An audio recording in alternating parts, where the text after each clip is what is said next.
যারা কুৎসা করে করতে দিন, যারা অপপ্রচার করে করতে দিন। মনে রাখবেন ম্যাক্সিমাম সোশ্যাল নেটওয়ার্কে আজকাল ফেক ব্যবসা চলছে। এখন তো ফেসবুক, ইউটিউব এগুলোতে সব কুৎসা অপপ্রচার চলছে। তবে দিদিমণি তাতে কিছু যায় আসে না। এর প্রধান কারণ হলো বেহায়ার পেছনে মারলেও যা হবে আর বেহায়ার সামনের দিক দিয়ে মারলেও সেম হবে। তার দিদিমণি হচ্ছে দোকান কাটা বেহায়া, তাই তার কে কি বললো কে কি করলো তাতে দিদিমণির কিছু যায় আসে না। দিদিমণি যেটা ভাবে দিদিমণি সেটা করেই ছাড়বে। আর দিদিমণি কারোর কথা শোনে না, ভবিষ্যতে কোনোদিন শুনবেও না। আর তোমরা যা পেছন মারানোর মারিয়ে নাও, দিদিমণি কারোর কথা শুনছে না।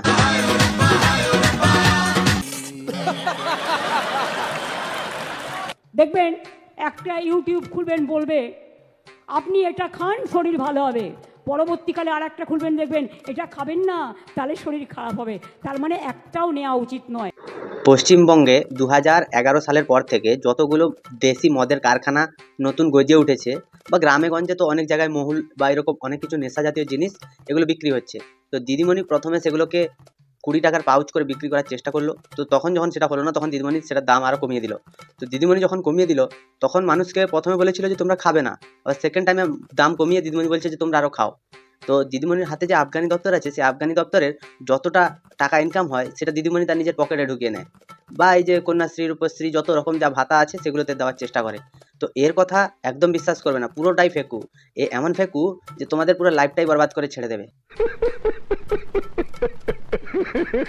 কিন্তু যারা সমাজকে মিথ্যে কথা বলে, কুৎসা রটিয়ে, ইচ্ছা করে আগুন লাগানোর চেষ্টা করেন, অপপ্রচার চেষ্টা করেন, মানুষকে বিভেদ করানোর চেষ্টা করেন, তাদের আমি সমর্থন করি না। পৃথিবীতে যতগুলো পার্টি আছে, সব পার্টির মধ্যে একমাত্র সৎ এবং চরিত্রবান, একমাত্র নিষ্পাপ যদি কোনো পার্টি হয়ে থাকে, সেটা হচ্ছে অল ইন্ডিয়া তৃণমূল কংগ্রেস। এখন তো আর ইন্ডিয়া নেই, অল বেঙ্গল তৃণমূল কংগ্রেস আছে। বিষাক্ত বিষাক্ত বিষাক্ত মনোভাব নিয়ে শুধু টাকা কামানোর উদ্দেশ্যে যারা ভালো কাজ করেন, আমার সমর্থন থাকবেন। হ্যাঁ দিদি, একেবারে ঠিক কথা বলেছো, যে যারা পুরোটাই বিষাক্ত হয়ে গেছে। কারণ তোমার ওই যে 20 টাকার পাউচ, ওই পাউচ খেয়ে পুরো পশ্চিমবঙ্গটাই বিষাক্ত একটা রোগীতে পরিণত হয়ে গেছে, যেখান থেকে বেরানো খুব কঠিন। কারণ তোমার মতো একজন সৎ নারী এবং একজন খুবই দয়াবান একজন মানুষ, যিনি কখনো কোনোদিন কোনো চুরিতে নেই, কোনো ডাকাতিতে নেই, শুধুমাত্র মানুষের ভালোর কথা ভেবে, শুধুমাত্র মানুষের মঙ্গল কামনা করে 26,000 লোকের চাকরি খেয়ে নিয়েছো। তুমি খুব ভালো মানুষ, তোমার মনটা খুব ভালো দিদি। এত ভালো মন আমরা কোনো দিন পাইনি।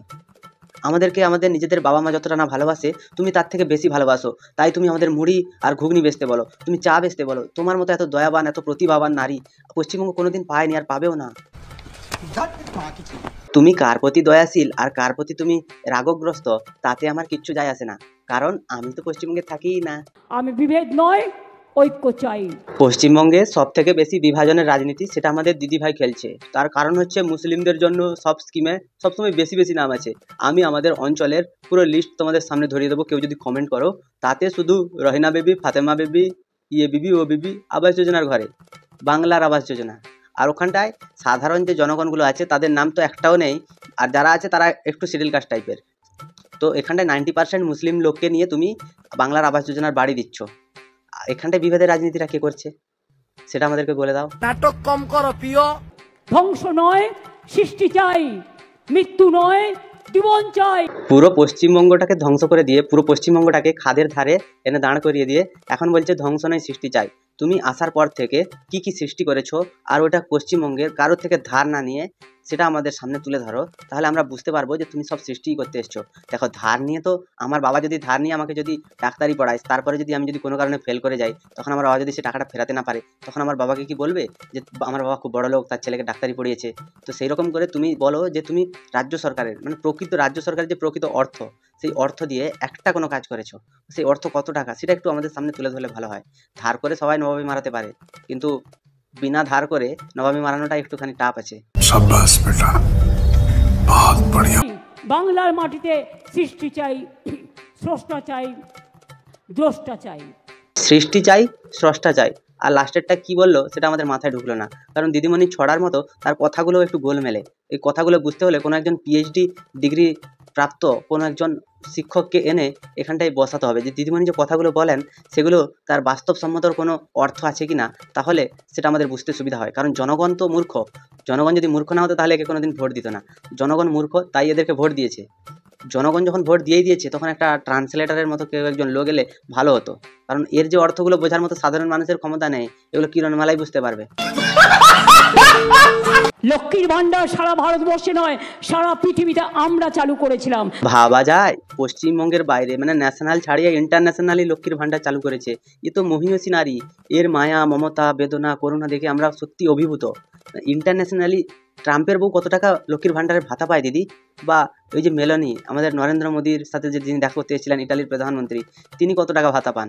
বা নরেন্দ্র মোদীর বোন, নরেন্দ্র মোদীর স্ত্রী, প্রাক্তন স্ত্রী, তিনি কত টাকা ভাতা পান? বা অভিষেক ব্যানার্জির বউ কত টাকা ভাতা পায়?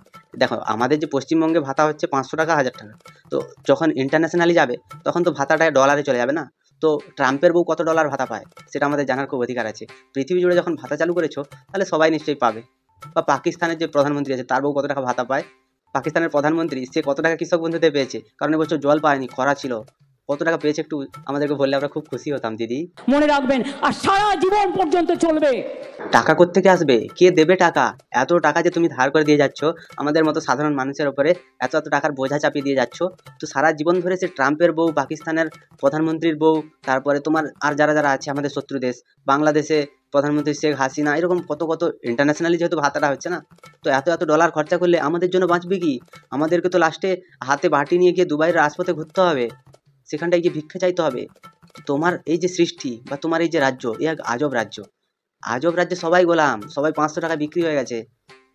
শুধু তোমার সুনাম করতেই হবে, নাহলে তো আমাদের জেলে যেতে হবে। তাই তোমাদের আমি সুনাম করে যাব, কোনোদিন আমি তোমাদের অপমান করব না।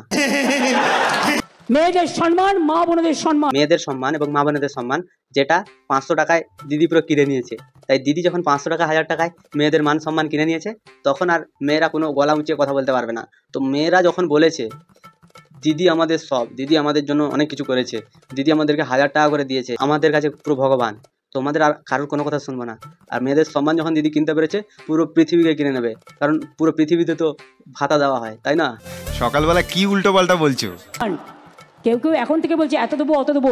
নির্বাচনের আগে যা বলেছিল দেয়নি, মুম্বাইতে দেয়নি, মধ্যপ্রদেশে দেয়নি, রাজস্থানে দেয়নি। মুখ্যমন্ত্রীর একটুখানি স্মৃতিশক্তি দুর্বল আছে, বা উনি চোখে একটু কম দেখেন। বিজেপি শাসিত প্রত্যেকটা রাজ্যে এইরকম ছোট ছোট করে ভাতা দেওয়ার সিস্টেম চালু আছে। তো মুখ্যমন্ত্রী আমাদের একটু শর্ট টাইম মেমোরি লস হয় ওনার, তাই উনি মাঝে মধ্যে তার স্মৃতিশক্তিটা হারিয়ে ফেলেন।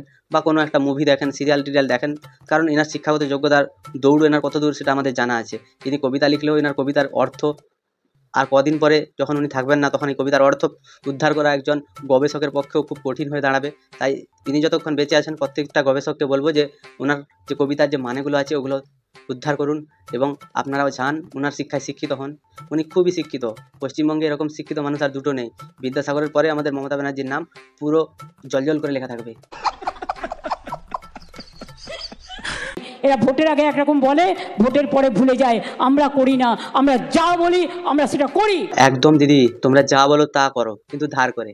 তোমরা সবই করো, তোমরা সবাইকে টাকাও দাও, তোমরা সবার কৃষক বন্ধু করে দাও, তোমরা সবার বাড়িও করে দাও, কিন্তু এই যে টাকা, এই টাকাগুলো আসছে কোথা থেকে? তুমি বলবে আম খাও আঁটির খবর রেখো না, কিন্তু রাখতে হবে দিদি। আমার বাবা যদি কারোর কাছ থেকে বা কোনো ব্যাংক থেকে লোন নিয়ে যায়, তখন আমি একজন দায়িত্বশীল বাবার ছেলে হয়ে আমার জানার অধিকার আছে যে আমার বাবা টাকাটা কোথা থেকে আনছে কিনা, পরে তো আমাকেই শোধ করতে হবে, তাই না? তাই আমাদেরকেও বলে যাও দিদি, এতটা নিষ্ঠুর তুমি হয়েও না। বেশি আলবাল বকলে না কানের গোড়া একটা থাবড়া মার। আমরা 4টে কথা বলেছিলাম, খাদ্যসাথী করবো, জিতলে করে দিয়েছি। দুয়ারে রেশন, আমরা যেটা বলেছিলাম আমরা লক্ষ্মী ভাণ্ডার করব, করে দিয়েছি। একদম দিদি, একদম দিদি, তোমরা সব কিছু করে দিয়েছো। তোমরা বলেছিলে খাদ্যসাথী করবে, দুয়ারে রেশন করবে, সেই রেশনের টাকা তোমাদের বালু পুরো সব চাল ঝেড়ে দিয়েছে। তাহলে এতদিন না হলে সে জেলে থাকতো না, তার পেছনে সিবিআই পড়তো না, ইডি পড়তো না। তোমাদের বালু সে হচ্ছে রেশনের নয়নের মণি, রেশন দোকানে চাল চুরি করে তার সংসার চালিয়ে সে তার ঠিক জমা করে নিয়েছে। তাই তুমি যেগুলো যেগুলো চালু করো তোমার ভাইরাই আগে পেছনে মারে, তারপরে অন্য কেউ পায়। আমরা বলেছিলাম স্টুডেন্টদের জন্য 10 লক্ষ টাকার মধ্যে স্মার্ট কার্ড করব, আমরা করে দিয়েছি। এইভাবে যখন যেটা বলেছি আমরা কিন্তু করে দেখিয়েছি। আর তুমি বলেছিলে যে সবসময় চাকরি চাকরি কেন করো, চাকরি করতে হলে অনেক রকমের পরীক্ষা দিতে হয়, অনেক রকমের ইন্টারভিউ দিতে হয়, তার থেকে একটা কাজ করো, চায়ের কেটলি হাতে নাও আর দুটো বিস্কুট নিয়ে পুরো গ্রাম ঘুরে ঘুরে বেড়াও, চা বিক্রি করো। এটা তুমিই বলেছিলে, তুমি তো কই করে দিলে না, তুমি তো কই কেটলি দিলে না। পঞ্চায়েতের অফিস থেকে 2-1টা করে কেটলি যত বেকার যুবক আছে সবার হাতে দিয়ে দাও, তাহলে আমরা বলবো দিদি আমাদের জন্য লড়েছে, দিদি আমাদের জন্য করেছে। আর দিদি ছাড়া আমরা অচল, সব সময় বলবো, তোমার নাম জপতে থাকবো, শুধু আমাদের একটা কেটলির ব্যবস্থা করে দাও, কারণ কেটলি কেনার টাকা আমাদের কাছে নেই। আমরা জানি, একটা জিনিস মনে রাখবেন, আমি যদি কথা দিই, আমি কথা থেকে কখনো সরে যাই না। একদম দিদি, তুমি কথা দিয়েছিলে 26,000 লোকের চাকরি খাবে, তাই তুমি খেয়ে নিয়েছো। তুমি যতই বলো যে অন্য কেউ খেয়েছে, অন্য কেউ খেয়েছে, বালু চুরি করেনি, পার্থ চুরি করেনি, কেউ কোনো চুরি করেনি, সবাই সতী, সবাই সতীর ছেলে। তুমি যতই বলো, তুমি কথা দিয়েছিলে যে চুরি হবে কিন্তু কেউ জানতে পাবে না, রেপ হবে কিন্তু কোনো প্রমাণ থাকবে না। তুমি বলেছিলে যে তোমরা যে যা করো প্রমাণ লোপাট করে করো। তুমি তাদের কথা দিয়েছিলে সবাইকে বাঁচাবে, তুমি বাঁচিয়েছো। খালি পার্থটা একটুখানি জেলে পচে মরছে, তাকে একটু বাঁচিয়ে দাও। তুমি না কথা দিয়েছিলে, সেটার কথার খেলাপ হয়ে যাচ্ছে। और चाय बागान को मजदूरों, आपको एक चीज याद रखना, हमारा सरकार आपका साथ में थे, है, फिर रहेंगे भी। একদম, চা বাগানের শ্রমিকরা তোমরা একটা জিনিস মাথায় রাখবে, দিদি তোমাদের সাথে সারা জীবন আছে। দিদি যতদিন আছে তোমাদের ঘর দুয়ার চলবে, না হলে তোমরা, দিদি যতদিন ছিল না, যখন দিদি ক্ষমতায় আসেনি তখন তোমাদের ঘর দুয়ার চলতো না, তোমরা খেতে পেতে না, কিছুই হতো না। আমাদের রাজ্যে দিদি যতদিন থেকে এসছে সব কিছু নর্মাল হয়ে গেছে। এমন নর্মাল হয়েছে যে পাশের রাজ্যে বিদ্যুৎ হচ্ছে 3 টাকা ইউনিট, আমাদের রাজ্যে 8 টাকা ইউনিট। আরও নাকি টাকা বাড়াবে, 9 টাকা, 10 টাকা, 11 টাকা করতেই পারে। এর ভেতরেও নাকি মমতা ব্যানার্জির সরকার তাদেরকে আরও নাকি দিচ্ছে, ভর্তুকি দিচ্ছে। ভাবা যায়, এত টাকা বিদ্যুতের দাম নিয়েও আবার ভর্তুকিও দিচ্ছে সরকারের পক্ষ থেকে। তা বলছি দিদি, কয়লাটা কি কাঠ পুড়িয়ে বানাচ্ছ, নাকি ওর ভেতরে কেরোসিন তেলে ছিটা মেরে মেরে তুমি বিদ্যুৎ বানাচ্ছ? তোমাদের তো একই অঙ্গে অনেক রূপ, সামনে দিয়ে সতী আর পেছন দিয়ে ফোন মারাতি। चिंता करने का कोई जरूरत नहीं है। চিন্তা আমরা করি না, চিন্তা করবে তুমি, কারণ চিন্তা করার সময় এখন তোমার এসে গেছে। এই একদিকে ডিএ, 2 নম্বর হচ্ছে 26,000 চাকরি বাতিল, 3 নম্বর হচ্ছে তোমার বিভিন্ন ধরনের এই যে রাজনৈতিক দলগুলো তোমার বিরুদ্ধে চক্রান্ত করছে, 4 নম্বরে হচ্ছে তোমার রাস্তায় যেসব চাকরি প্রার্থীরা বসে আছে, যারা যোগ্য হয়েও চাকরি পায়নি, তারা বসে আছে, সেগুলো নিয়ে তুমি চিন্তা করো। তুমি চা বাগানের শ্রমিকদের নিয়ে চিন্তা করতে হবে না, তার জন্য তারাই যথেষ্ট। তুমি এতদিন তাদের কথা ভাবোনি, আজকেও ভাবার দরকার নেই। অনেকে অনেক কথা বলে, এত দেবো অত দেবো, দাওনি কেন এতদিন?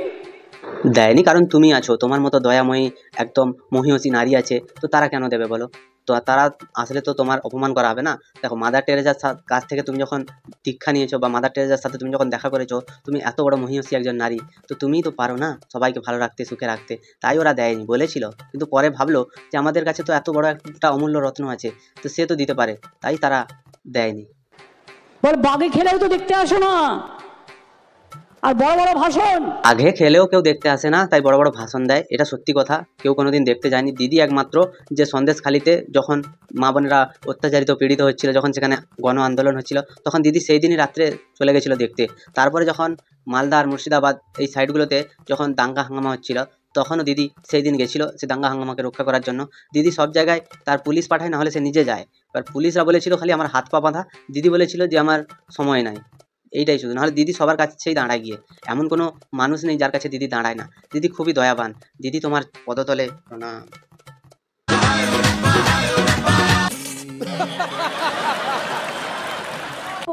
আমাদের 97টা সোশ্যাল স্কিম আছে, তার মধ্যে 96টা স্কিম তোমাদের তৃণমূলের নেতারাই ভোগ করছে, আর এই ভোগ করার পরে তারা হচ্ছে জেলে গিয়ে পড়ে আছে।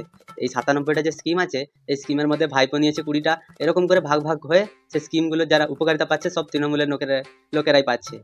মনে রাখবেন, এগুলোও কিন্তু কাজের মধ্যে পড়ে। এই টাকাটা আপনারা চোখে দেখতে পান না অনেকে। একদম একদম, সে টাকাটা আমরা কিন্তু চোখে দেখতে পাই না, কারণ অ্যাকাউন্ট থেকে অ্যাকাউন্টে ট্রান্সফার হয়ে যাচ্ছে।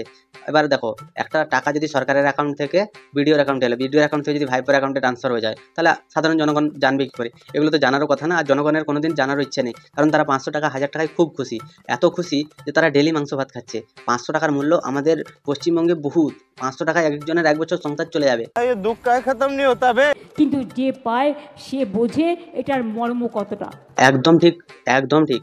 এই জিনিসটার মর্ম একমাত্র ভাইপো বোঝে, কারণ এই টাকাগুলো তো ভাইপোর অ্যাকাউন্টে সরাসরি ট্রান্সফার হচ্ছে না, তাই ভাইপো এগুলো বুঝবে যে এই টাকার মর্ম কতটা, এই টাকার মূল্য কতটা, কতটা পরিশ্রম করে এই টাকাটাকে ইনকাম করতে হয়। এতটা পরিমাণ পরিশ্রম যদি পশ্চিমবঙ্গের মানুষ করতো তাহলে পশ্চিমবঙ্গের মানুষও পেতো, শুধুমাত্র ভাইপো ওটা পরিশ্রম করে তাই এই টাকাটা ইনকাম করতে পেরেছে। वाह क्या सीन है, वाह क्या सीन है। আসলে কি জানেন তো, একটা কথা আছে, দাঁত থাকতে আমরা কেউ দাঁতের মর্ম বুঝি না। একদম সত্যি কথা, একদম সত্যি কথা। কিন্তু দাঁতটা যদি পোকা হয়, যদি যন্ত্রণা করে, যদি দাঁতের গোড়া পুরো নিঃশেষ হয়ে যায়, একটুখানি লেগে থাকে, সেই দাঁতটা আবার পুরো মুখটায় খাওয়ার গেলে সেই জায়গাটা ব্যথা করে এত, মাড়িটাকে পুরো পচন ধরিয়ে দেয়। সেই দাঁতটাকে রাখা আর না রাখা পুরোটাই সমান, দুটোই তোমার ক্ষতি করবে, রাখলেও ক্ষতি করবে, উপড়ে ফেললেও ক্ষতি করবে। এবার রাখার থেকে উপড়ে ফেলাটাই ভালো, কিছুদিন একটু কষ্ট হবে, তারপরে ঠিক সমান হয়ে যাবে, তাই তোমাকে উপড়ে ফেলাটাই দরকার। দাঁতের মর্ম বোঝার চেষ্টা করুন। মমতা ব্যানার্জির বিরোধিতা করতে গিয়ে সারাক্ষণ পশ্চিমবঙ্গ সরকারকে গালাগালি দিন। আমরা মমতা ব্যানার্জির বিরোধিতা করছি না, আমরা বিরোধিতা করছি সেই সব মানুষদের যারা টাকা চুরি করে খেয়েছে, যাদের চুরি পুরো আদালতে প্রমাণিত হয়ে গেছে, যাদের বিরুদ্ধে চার্জশিট দেওয়া হয়ে গেছে, যেই সব মানুষগুলো বেল নিয়ে ঘরে পড়ে আছে, অনুব্রত মণ্ডল, বালু ভাই, এরকম কত কত ভাই আছে, শান্তনু, কুন্তল, এমনকি মধ্যশিক্ষা পর্ষদের যিনি সভাপতি ছিলেন তিনিও পোঁদ মেরে খেয়েছেন টাকা। এত দুর্নীতি যেগুলো দেখেও তোমার চোখ থেকে এক ফোঁটা জলও বেরোলো না। সামান্যটুকু সহানুভূতি দেখানো তো দূরের কথা, শিক্ষকদের উপরে অত্যাচার পর্যন্ত করলে, মানে চুরি করলে যার তার ঘরেই তাদের পেটে লাথি মারলে, ভাবা যায়? তোমার মতো এরকম দাঁত মানুষের না থাকাই ভালো, তার থেকে সে একটু কষ্ট করে চেপাতে পারবে না, একটু অ্যাসিডিটি হবে কিন্তু ভালো থাকবে। তোমার মতো দাঁত থাকলে মুখে পুরো ক্যান্সার হয়ে যাবে। আর বাংলাটাকে অপমান করুন, মনে রাখবেন চিরকাল বাংলার মানুষ এই জিনিস সহ্য করবেন না। এইরকম দু চারটা ইমোশনাল কথা বলে, এইরকম দু চারটা ইমোশনাল ডায়লগ মেরে তুমি ভাবছো বাংলার মানুষের মন তুমি জয় করে নিবে, কিন্তু মানুষ জানে যে তোমার এই যে তোষণের রাজনীতি, তোমার এই যে সংখ্যালঘুদের প্রতি যে একটা আলাদা নেশা, তোমার এই যে সংখ্যালঘুদের প্রতি এতটা ভালোবাসা। একটা জিনিস কি জানো তো, গুজরাটে যখন উদ্বাস্তুদের ঘর ভাঙা হচ্ছিল, গুজরাটে যখন রোহিঙ্গাদের ঘর ভাঙা হচ্ছিল, তাদের কাছে কিন্তু 80% মানুষের পশ্চিমবঙ্গেরই ভোটার কার্ড, আধার কার্ড পাওয়া গেছে। তো এখানটায় তুমি বলবে যে আমাদের কোনো দোষ নেই, তোমাদের যদি দোষ নেই তাহলে দোষটা কাদের? একটা আধার কার্ড সেন্টার, তার অনুমতি কে দেয়? ডিএম কি এসডিও, এরাই দেয়। তো এগুলোকে কন্ট্রোল করে কে দিদি? এগুলোকে কন্ট্রোল করো তুমি। সবসময় সব কিছু জিনিস গা থেকে ঝেড়ে ফেলবো সেটা বললে তো হয় না। বাংলার মানুষ বাংলার বদনাম দেখতে চায় না, বাংলা মোদের গর্ব। বাংলার মানুষ শুধুমাত্র 500 টাকা কি 1000 টাকা কি 10,000 টাকা, এইটুকু টাকার ভেতরে বাংলার মানুষ খুব খুশি থাকে। বাংলার মানুষ বাংলার বদনাম চায় না, বাংলার মানুষ চায় দিদির বদনাম। দিদি তাদের কাছে একটা বিস্ফোরণের মতো তৈরি হয়ে গেছে, যেখানটায় হাত দিলেই গা পুড়বে। তাই দিদিকে হাঁটাও, দেশ বাঁচাও। যেমন এদেশের মাটি আমাদের গর্ব, আমরা স্যালুট জানাই আমাদের সেনা জওয়ানদের, তেমনি এই মাটিকে আমরা সম্মান জানাই, স্যালুট জানাই। যারা বাংলার করে খাচ্ছেন, বাংলার পরে খাচ্ছেন, আর তারা বাংলার উন্নতি চোখে দেখতে পান না, শুধু বাংলাকে গালাগালি দিয়ে যান। বাংলার নাকি উন্নতি হচ্ছে, আমরা নাকি বাংলার উন্নতি চোখে দেখতে পারি না। তো বাংলায় কি উন্নতি হয়েছে বা কতটা উন্নতি হয়েছে সে বাংলার মানুষ খুব ভালো করে বুঝে গেছে। পশ্চিমবঙ্গে 2,500-এরও বেশি কোম্পানি পশ্চিমবঙ্গ ছেড়ে চলে গেছে। তো এটা বাংলার যে কত বড় একটা উন্নতি, এটা বাংলার যে কত বড় একটা সাফল্য, এতে দিদির যে কত বড় জয়গান হবে সেটা দিদি বলছে যে তোমরা মুখ বুঝে সহ্য করে নাও আর মুখ বুঝে থাকো। খালি তোমরা শুধু দেখো যে তোমাদের ঘরে কি কি টাকা দিচ্ছি, তোমাদের ঘরে একটা সাইকেল দিচ্ছি, তোমাদের ঘরে দুটো গাছ দিচ্ছি, তোমাদের ডাল চাল এগুলো সব দিচ্ছি, তোমরা তাই চুপ করে থাকো। আর বাদ বাকি যে টাকাগুলো হবে সেগুলো আমি সব ভাইপোকে দিয়ে দেবো। একটা জিনিস সবসময় পশ্চিমবঙ্গের মানুষের মাথায় রাখা উচিত যে শিক্ষার উন্নতিটা কে করবে বা স্বাস্থ্যের উন্নতিটা কে করবে। মালদায় একটা হসপিটালে ইলেকট্রিসিটি নেই, সেখানটায় অক্সিজেন বন্ধ, রোগী দেখছে ডাক্তার, মোবাইলের ফ্ল্যাশ জ্বেলে। শিক্ষা ব্যবস্থার এমন হাল, পশ্চিমবঙ্গের যে আমাদের যে জননী জননেত্রী তিনি আজ পর্যন্ত জানতেই পেলেন না যে কোথায় কি হচ্ছে। হাতে শুধু একটা আইফোন ধরা থাকে, সেই আইফোনে তিনি কখনো ফেসবুক দেখেন বা কখনো কোনো রিলস দেখেন, কিন্তু তিনি একবার বলেছিলেন যে তিনি সিরিয়াল দেখেন। তাই পশ্চিমবঙ্গের মানুষের কি হচ্ছে না হচ্ছে সেটা দেখার বিষয় তার নয়। তো মালদার এই হসপিটালে রোগীরা বলছে যে আমরা আর থাকতে পারছি না, এত গরমে কি করে থাকবো, ইলেকট্রিসিটি নেই, আজকে 3 থেকে 4 দিন হলো। তো এগুলো মানুষের পর্যায়ে পড়ছে, এটা হচ্ছে দিদির উন্নয়নের আরেকটা ধাপ। তো এখানটায় তোমরা সব মুখ বুঝে থাকো, রোগী মারা গেলে যাক, কিন্তু দিদির উন্নয়ন যেন ব্যাহত না হয়। মমতা ব্যানার্জি এমন একটা মানুষ, ইনার সাথে হিটলারের তুলনা করলেও খুব কম, ছোটোখাটো তুলনা করা হবে। কারণ যিনি রাস্তায় মাইক্রোফোন নিয়ে বলছেন যে দুর্নীতিটা নাকি পার্থ করেই নি, আবার কুণাল ঘোষ বলছেন যে দুর্নীতিটা পার্থ যে দুর্নীতিটা করেছে সেটা নাকি দল জানতো। তো এদের যে কথার যে এদের যে গজ খিচুড়ি, এগুলো যে মিথ্যে কথা বা এদের ভেতরে যে কী চলছে, এদের তো বাইরের রূপ আরেক আর ভেতরের রূপ আরেক। এগুলো জনগণকে বুঝতে হবে। জনগণ যতদিন এগুলো বুঝবে ততদিনে জনগণের দেখবে মাথায় 2-3 লাখ টাকার দেনা হয়ে গেছে। কারণ ডিএ দিতে গিয়ে মুখ্যমন্ত্রী আবার আমাদের উপরে 20,000 টাকা বেশি দেনা বসিয়ে দেবে। তখন আমরা পুলি মারাবো, রাস্তায় রাস্তায় বাটি নিয়ে ঘুরে বেড়াবো, আর কোনো কিছুই হবে না। একদিন সরকার যখন নিজেকে দেউলিয়া ঘোষণা করবে, সেদিন 500 টাকা 1000 টাকা নেওয়া সব বেরিয়ে যাবে। তো এই ভিডিওটা তোমাদের কেমন লাগলো তোমরা কমেন্টে জানাও। আর এই যে কার্যকলাপগুলো, এগুলো নিয়ে তোমরা কিছু একটা বলো, আমরাও শুনি। এই ভিডিওটা যদি ভালো লাগে তাহলে লাইক, কমেন্ট, শেয়ার এবং সাবস্ক্রাইব করে দিও। পাশে থাকা বেল আইকনটা প্রেস করতে একদম ভুলবে না। সবাই ভালো থেকো, সুস্থ থেকো, সাবধানে থেকো। দেখতে থাকো বাংলার কোণে ঘর।